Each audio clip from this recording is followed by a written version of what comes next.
Hello mga kadresya! Alam nyo bang dito sa New Zealand ay paborito namin kinakain ang maning walnut? Hirap na hirap ako sa pagbukas ng mga ito kaya nagpapabukas ako sa hubby ko. Ang sarap kasi ng laman nito at tuwang-tuwa pa nga ako kapag buo niyang nakukuha ito. Minsan ay bumibili din kami nito kaya lang sobrang mahal talaga. Oh no! Kaya naman nung minsan ay dumalaw kami sa bahay ng aming kaibigan at nakakita kami ng malaking puno nito. Haya naman at namulot na lang talaga kami nito. O diba nakalibre pa kami? Kaya dami-damihan mo darling ko ang pagpulot dyan ha? Noon nga ganito pa ang ginagawa niya sa pagbukas ng mga ito. Pinipisil niya ito gamit ang dalawang palad niya.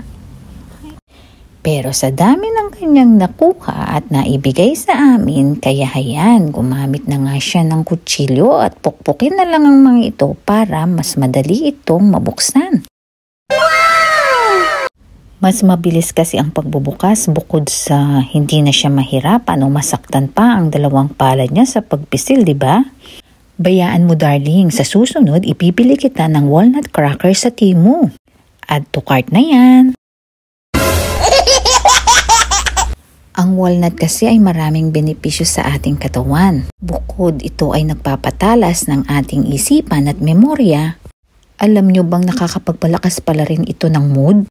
Nakakapagpalusog ng ating puso. Sumusuporta din ito sa pagbawas ng timbang at pagkakaroon ng malusog na digestive system. Kung mapapansin nyo nga ay hugis utak ang laman nito. Kaya naman, napakaraming sustansya talaga ang ibinibigay niya sa atin. Tulad ng iron, fiber, carbohydrates, vitamina at protina.